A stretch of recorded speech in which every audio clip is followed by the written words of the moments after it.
جماعت کھڑی ہو گئی ہے اور ہم لیٹ ہو گئے ہیں، تو بعد میں اب نمازی جو جماعت میں شامل ہوگا اس کو کیا طریقہ اختیار کرنا چاہیے؟ جماعت ہو رہی ہو تو بعد میں آنے والا نمازی امام کو جس حالت میں پائے تکبیر تحریمہ کہہ کر اسی حالت میں شریک ہو جائے۔ جماعت کے ساتھ ایک رکعت پا لینے سے ساری نماز یا جماعت کا ثواب مل جاتا ہے۔ حضرت ابو ہریرہ سے روایت ہے کہ رسول اکرم صلی اللہ علیہ وآلہ وسلم نے فرمایا، جب تم نماز کے لیے آؤ تو ہم سجدے میں ہو تو تم بھی سجدے میں شامل ہو جاؤ، اور اس کو رکعت شمار نہ کرو۔ جس نے ایک رکعت جماعت کے ساتھ پا لی اسے پوری جماعت کا ثواب مل گیا۔ تو یہاں پر کیا بتایا جا رہا ہے کہ اگر جماعت جو ہے وہ امام سجدے میں چلا گیا ہے تو آپ بھی جا کے اسی حالت میں چلے جائیں جس میں امام ہے، لیکن پھر وہ ایک رکعت شمار نہیں ہوگی نا، کیونکہ رکعت تو گزر گئی ہے۔ اس لیے مگر یہ کہ جو پھر وہ امام جو رہ گیا اس میں جو کچھ کرنا ہے آپ امام کے ساتھ کریں، اس کے بعد اپنی نماز کو پورا کر لیں۔ جماعت کھڑی ہو تو بعد میں آنے والی نمازی کو اس میں بھاگ کر شامل نہیں ہونا چاہیے، بلکہ پورے اطمینان اور وقار سے شریک ہونا چاہیے۔ بعد میں شامل ہونے والے نمازی کو امام کے ساتھ پڑھی جانے والی نماز کو نماز کا پہلا، اور سلام کے بعد اکیلے پڑھے جانے والی نماز کو نماز کا پچھلا حصہ شمار کرنا چاہیے۔ حضرت ابو ہریرہ رضی اللہ عنہ کہتے ہیں کہ میں نے رسول اللہ صلی اللہ علیہ وآلہ وسلم کو فرماتے ہوئے سنا ہے، جب نماز کھڑی ہو جائے تو بھاگتے ہوئے نہ آؤ، بلکہ عام رفتار سے چل کر آؤ، تم پر اطمینان سے آنا واجب ہے۔ نماز کا جو حصہ امام کے ساتھ پاؤ وہ ادا کرو، اور جو رہ جائے اسے بعد میں مکمل کر لو۔ تو یہاں پر کیا ایک تربیت کی جا رہی ہے کہ دیکھو بھاگ بھاگ کے مت آؤ، اگر لیٹ ہو گیا تو اطمینان سے آؤ۔ اب یا تو پہلے ہی ہم جلدی کریں کہ نماز میں جماعت کے ساتھ شریک ہوں، لیکن اب کوئی وجہ ہو گئی ہے کہ جس میں لیٹ ہو گیا تو اب بھاگ بھاگ کے نہ ہم وہاں پہ شریک ہوں نماز میں، بلکہ اطمینان سے چل کر آؤ، اور پھر جو حصہ نماز کا پالو اس کو اگلا حصہ شمار کرو، بعد میں پھر نماز کو پورا کر لو۔ اگر ایک رکعت بھی ہم جماعت کے ساتھ مل جائے گی تو پوری جو نماز ہے وہ جب باجماعت نماز کا ہی ثواب ملے گا۔ فرض نماز کھڑی ہو جائے تو بعد میں آنے والے نمازی کو علیحدہ نفل یا سنت یا فرض نماز شروع نہیں کرنی چاہیے، خواہ پہلی رکعت ملنے کا یقین ہی کیوں نہ ہو۔ حضرت ابو ہریرہ سے روایت ہے کہ نبی اکرم صلی اللہ علیہ وآلہ وسلم نے فرمایا، جب فرض نماز کی اقامت ہو جائے تو سوائے فرض نماز کے کوئی دوسری نماز نہیں ہوتی۔ تو جب اقامت ہوگی، اقامت کیا ہے؟ وہی اذان کے الفاظ ہیں جو اس وقت پڑھے جاتے ہیں جلدی جلدی جب نماز کھڑی ہونے لگتی ہے تو اس سے پہلے اقامت پڑھی جاتی ہے۔ اب جب اگر وہ ہو گئی ہے اور آپ پہنچے ہیں مسجد میں تو بجائے اس کے کہ اب ہم کہ اچھا اب ہم تحیت المسجد پڑھ لیں، تو کہا یا سنتیں پڑھ لیں، وہ کہا کہ نہیں، کوئی اس وقت پھر نماز نہ شروع کی جائے، بلکہ بس اب آپ جا کے اس میں فرض نماز میں ہی شریک ہوں۔ تو اس لیے فرض نماز کی اقامت ہو جائے تو سوائے فرض نماز کے پھر کوئی دوسری نماز نہ پڑھی جائے۔ نماز کا طریقہ بہت ہی اہم ہمارا آج کا ٹاپک ہے کہ نماز کو کس طرح ادا کیا جائے۔ نیت دل کے ارادے کا نام ہے، زبان سے الفاظ ادا کرنا حدیث سے ثابت نہیں۔ صفے درست کرنے اور اقامت کہنے کے بعد امام کو اللہ اکبر تکبیر تحریمہ کہہ کر نماز کی ابتدا کرنی چاہیے۔ تکبیر تحریمہ کے ساتھ دونوں ہاتھ کندھوں تک اٹھانے مسنون ہیں۔ تکبیر تحریمہ کے وقت دونوں ہاتھوں سے کان چھونا یا پکڑنا سنت سے ثابت نہیں ہے۔ حضرت نعمان بن بشیر رضی اللہ عنہ کہتے جب ہم نماز کے لیے کھڑے ہوتے تو رسول اللہ صلی اللہ علیہ وآلہ وسلم ہماری صفیں درست فرماتے، پھر اللہ اکبر کہہ کر نماز شروع کرتے تھے۔ تو تکبیر تحریمہ کیا ہے؟ اللہ اکبر۔ اب یہاں پر پہلے یہ بتا دیا گیا ہے کہ نیت کے لیے کوئی خاص الفاظ نہیں ہے، نیت صرف دل کے ارادے کا نام ہے۔ تو کچھ لوگ جیسے بچپن میں ہم دیکھتے تھے کہ وہ بعض کبھی فرینڈز کے ساتھ یا نیبرس کے ساتھ نماز پڑھنے کا اتفاق ہوا تو وہ لوگ کچھ کہتے تھے نا کہ میرا منہ اس طرف، اور وہ ہمیں بہت عجیب لگا. بہرحال پھر گھر میں بھی یہ بتایا گیا اور پھر پڑھا بھی یہ کہ نیت جو ہے وہ صرف دل کے ارادے کا نام ہے، زبان سے ہم کوئی الفاظ نہیں پڑھتے. دوسرا، جب نماز کے لیے کھڑے ہو جائیں تو پھر اللہ اکبر کہہ کے، اب کہاں سے ہم نے نماز شروع کرنی ہے؟ اللہ اکبر سے. اور اللہ اکبر میں دونوں ہاتھوں کو کندھوں تک اٹھانا مسنون ہے. حضرت عبداللہ بن عمر رضی اللہ عنہ کہتے کہ میں نے رسول اللہ صلی اللہ علیہ وآلہ وسلم کو دیکھا کہ جب نماز کے لیے کھڑے ہوتے تو آپ دونوں ہاتھ اوپر اٹھاتے حتیٰ کہ کندھوں تک پہنچ جاتے. ہاتھ اٹھاتے وقت ہتھیلیوں کا رخ قبلے کی طرف ہونا چاہیے. تو یہ ایک جو ہے ہاتھوں کو اٹھانا یہ بھی سنت ہے، اور اس کا بھی بہت ثواب ہے. اور حضرت عبداللہ بن عمر وہی صحابی ہیں جن کے متعلق ہم نے پڑھا ہے کہ یہ سب سے زیادہ سنتوں پر عمل کرنے والے صحابی، تو کوئی بھی سنت کو نہیں چھوڑتے تھے. حتیٰ کہ انہوں نے جب مدینہ سے مکہ سفر کیا نبی صلی اللہ علیہ وسلم کے ساتھ، تو ہمیشہ اپنی زندگی کے باقی ایام میں جب بھی انہوں نے سفر کیا یہ ادھر ہی قیام کرتے، ادھر ہی سفر میں رکتے جہاں نبی صلی اللہ علیہ وآلہ وسلم کے ساتھ رکے تھے. تو ہاتھ یہ ایک سمجھنا بھی اصل میں یہاں پر جو طریقہ ہے اس میں ہم سمجھے بھی کہ اصل میں نماز ہمیں سکھا رہی کیا ہے کہ جب ہم اللہ اکبر کہہ کے ہاتھ اٹھا دیتے، بس ہم کس کا ہاتھ اٹھا دینا، کیا انسان کیا ہم نے دیکھا جب بالکل سرنڈر کر دیتا ہے نا، بس سپرد کر دیا دوسرے کے اپنے، اب ہم کچھ نہیں کر سکتے، ہاتھ اوپر اٹھا دیے کہ ہمارے ہاتھوں میں بھی کچھ نہیں ہے، خالی ہاتھ ہے، ہم کچھ بھی نہیں ہے ہمارے پاس، ہم خالی ہاتھ ہو کے اللہ کی دربار میں جاتے ہیں. تو نماز کا جو ہر ایک جو رکن ہے وہ ہمیں ایک میسج دیتا ہے کہ بالکل اسی طرح خالی ہاتھ ہوں گے، اور بالکل اسی طرح جیسے ہم سرنڈر کر دیتے ہیں دنیا میں، اپنے ہاتھ اوپر اٹھا دیتے ہیں، اللہ کے آگے ہم نے جھک جانا ہے، اللہ کے سپرد اپنے آپ کو کر دینا ہے کہ اللہ تعالیٰ میری ذات تو بہت کمزور ہے اور میں صرف اور صرف آپ کے دربار میں حاضر ہوں، میں اپنا سب کچھ آپ کے سپرد کرتی ہوں. اور میں جب کھڑی ہوں گی، چاہے میں رکوع میں ہوں، چاہے میں سجدے میں ہوں، زندگی میں بھی، دنیا کی زندگی میں بھی، میں جن حالات میں بھی ہوں گی، میں اپنا آپ کے ہی سپرد کروں گی اور آپ کی ہی فرما برداری میں لگی رہوں گی، آپ کے آگے جھکی رہوں گی.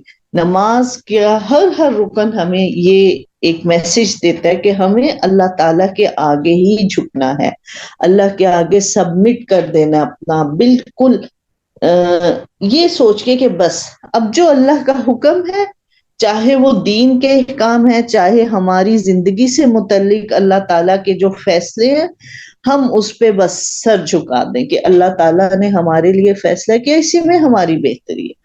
اور پھر دین میں جو احکام آئے اس پہ ہم بالکل جھکا دیں سر، اس پہ کوئی بحث نہ کریں کہ نہیں، جو اللہ تعالیٰ نے ہمیں کہا ہم سب مانتے ہیں. قیام میں ہاتھ کھلے رکھنا سنت سے ثابت نہیں. ہاتھ باندھنے میں دایاں ہاتھ بائیں کے اوپر ہونا چاہیے، ہاتھ سینے کے اوپر باندھنے مسنون ہے. حضرت طاؤس رحمہ اللہ کہتے ہیں کہ رسول اللہ صلی اللہ علیہ وآلہ وسلم نماز میں دایاں ہاتھ بائیں کے اوپر رکھ کر مضبوطی سے سینے پر باندھتے تھے. اور قیام کیا ہوتا ہے؟ تکبیر تحریمہ کے بعد رکوع میں جانے سے پہلے ہاتھ باندھ کر کھڑے ہونے کو قیام کہتے ہیں. تو قیام کے دوران جو بھی ہم پڑھ رہے ہوتے ہیں، بس اللہ اکبر کہہ کر ہم نے ہاتھ باندھ لینے ہیں سینے پر، اور بایاں ہاتھ پہلے ہوگا، اس کے اوپر دایاں ہاتھ ہوگا.